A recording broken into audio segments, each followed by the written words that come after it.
Hello and welcome to this edition of Turnaround Marriage Live. And I want to ask you, have you gotten to that place in your marriage where it feels like you guys are on the opposite sides of this big ravine? Maybe if it's this deep crevasse, maybe it even has begun to feel like the Grand Canyon. Well, guys, I know what it's like. I know what it's like to be in that place. And this is exactly where you need to be. You know what it's like, my friends, where it's like the only time we're coming down from our side of the hills is to meet in the middle, and it isn't pretty. Like there has been maybe arguing or hurt feelings that have been lasting for weeks, months, or even years. Maybe you've gotten to that place where you would much prefer staying in your opposite corners, staying far apart, maybe even opposite sides of the house. Your hearts are far apart. The question of sex is like the last thing on your mind because every time you do come together, it's just like butting heads, or it's a lot of discomfort, or you can't even see eye to eye on even the smallest things. I had one person say that recently, like they couldn't even decide on whether if they could have tea or coffee. Like they would argue about everything. And guys, we know what it's like. We know what it's like to be in that place where it feels like your spouse is so far away. And it seemed like in the time when I look back with Rachel and I, like what I wanted to do sometimes is I wanted to feel right just once. It seemed like anything I did wasn't okay, was making her mad. And I just wanted to defend myself and for her to see I'm not all bad. Like I'm not always wrong, even though it seems like you feel like it's that way. And guys, we know what it's like when you're there in that place and no matter what you're doing, you guys cannot get on the same page. And what I would even suggest to you is what happens when we get into those ruts, we get into those places. Logically, our actions don't even begin to make sense because there we are, we're arguing about the weather. Usually the thing we're talking about isn't actually the problem. It's the symptom of the problem. And what we're doing is we're arguing, and we're arguing to be right. And even if, and this rarely happens, but even if it's possible that you were to prove your point and to show that you're right, you still lose. So logically, it doesn't even make sense to be meeting in that ravine to argue. Because what are you doing? You're arguing to be right. And arguing to be right doesn't ever help connection. It doesn't ever help the other person. If they actually lose, do they feel better? Or do they feel more disconnected from you and feel less of themselves potentially? You're not going to feel good, even if your spouse were to say, you know what, you're right. Like you're probably not going to feel victorious in that moment. So isn't it interesting, my friends, even as Christians, when we know better, that we go into those places, we come down from our corners, so to speak, and to begin butting heads, and we begin arguing to get our way. And even if that were possible, logically, it doesn't make sense. So now that we see that, and I would venture to say most times, that's usually what it looks like when Christian couples have been arguing for a long time. And have you ever been in that place where it's like you come away and your feelings are hurt and you're all upset and you don't even know what you were arguing about? It's because that's actually not what it was.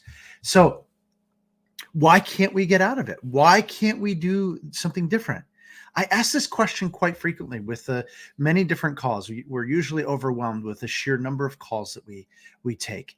And I ask that question, like, why is it that you feel like you can't get out of those ruts, those vicious cycles of arguing and going into your corners, stewing, feeling angry or sad or depressed or frustrated or lonely, and you go to your corners. And I say, why is it that you haven't been able to change that? And they say a lot of different answers. The number one thing I hear is it's humility. Like, I don't even know how to, like, we're both just not humble. And they say that. And at the same time, they don't recognize how to get there again. Sometimes it's like, I'm sick of being wrong, that I have to like defend myself. Maybe it's those deeper reasons that they give. Like, it's gotten to that place where you've cultivated like almost the suspicion of one another. Maybe not suspicion necessarily that there's someone else, but the suspicion of their hearts so far apart. Like, are they there to argue with you? Are they there to fight with you? Is that what they love to do? Is that their purpose? And it's like you go into it and you can't get out of those ruts because you're almost like suspicious of one another. You're looking at the other person. And there is even that place, if we're honest, it's like your heart can get so far apart from, like my wife is one of the most honorable Christian women I've ever known, truly. And there was a time a few years ago, a number of years ago, where I wondered, like, is there someone else? Because I was suspicious of her. So there's a number of reasons why we get to that place. And by the way, there was nothing actually to be suspicious of other than our hearts were very, very far apart. But I illustrate that to point out, like when we're coming down and we're in those cycles of bombarding one another, how do we do this differently? Like, even if you know all the answers, even if you know what the Bible says, it doesn't mean that you know how to get out of those circumstances. And people all the time say, you just need to apply the Bible. Well, that is true. We need to apply the Bible, but sometimes it's difficult when we're in the midst of that and we're stuck in those ruts and those vicious cycles. So what are we to do with this, guys? Well, obviously you've got to shift. You have to shift. You have to learn how to become the best version of you. You have got to learn to step out of the sinful nature. You've got to learn to step into a newfound trust in God. And you've got to be in prayer. Guys, you've got to be shifting the way that you're doing things, because the way you've been doing things, both of you, isn't working. And you're not responsible. And in fact, it's impossible to change the other person. You are responsible for yourself. With the Lord's help, you can change. And you can also change one other thing, and that is the strategy. And you've got to shift, because you trying to win the argument, you're losing the whole war. You're losing everything. Not that it's a war between the two of you, but it might even feel like it. But certainly you feel like you are losing that spiritual war. The next thing, guys, I would really say that's so very important, and in our culture is very difficult, but it's absolutely essential. And that is that you have to get the right people surrounding you, telling you the right path, telling you not to give up, telling you not, oh, poor you, your meanie wife, you need to straighten her out. Oh, poor you, my son. Like, no, you need people in your corner that men are telling you to step to the plate and be the spiritual leader and be the man of your home, who are challenging you and telling you the hard things and asking the hard things too. Ladies, the same thing for you, that you're called to be a woman of grace and not to be a woman of battle in those moments. Both of you, you've got to get individually and potentially a couple that will come alongside you and speak the truth and will not coddle you. Here's the real truth. Most parents are going to coddle you.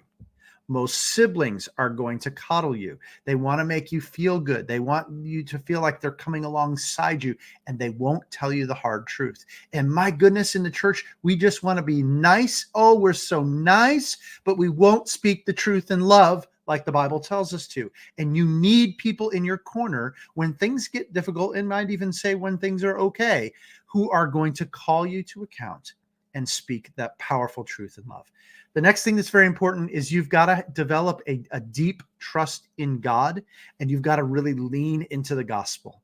The gospel tells us there is no one righteous, no, not one. We have to breathe that and believe that deeply in our core, that even us, what we deserve is the penalty of death for our sin. Yet God has lavished his love on us through his son, Jesus. That has got to be so in our core so that we can begin to shift and show up differently. So we've got to be in the word. We've got to be in church. We've got to be especially coming before the Lord every single day, asking him for strength.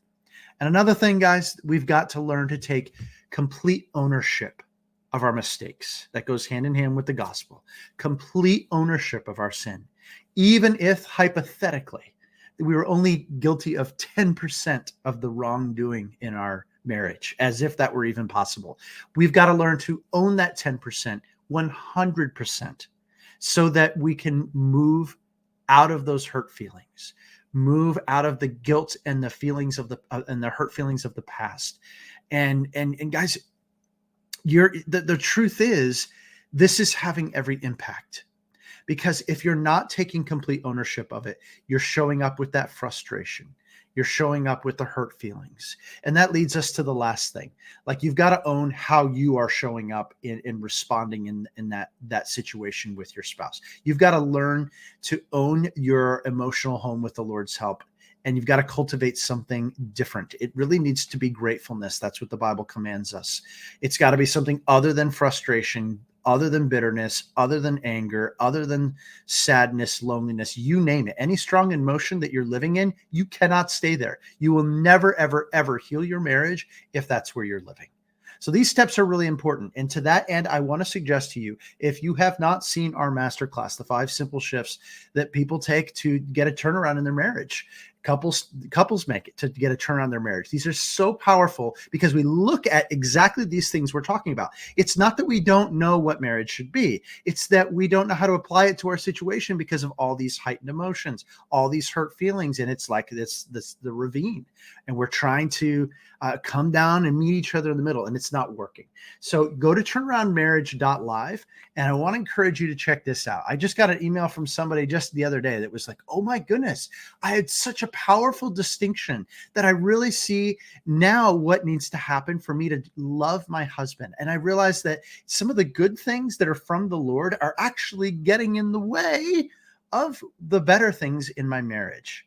So guys, we look at things very, very differently. And this is going to be exactly the breakthrough that a lot of you have been looking for. In fact, we've had tens of thousands of people check out this masterclass, and we've actually had hundreds of people share very similar sentiments. And again, that's turnaroundmarriage.live. And it's about the best 30 minutes you will ever spend investing in your marriage.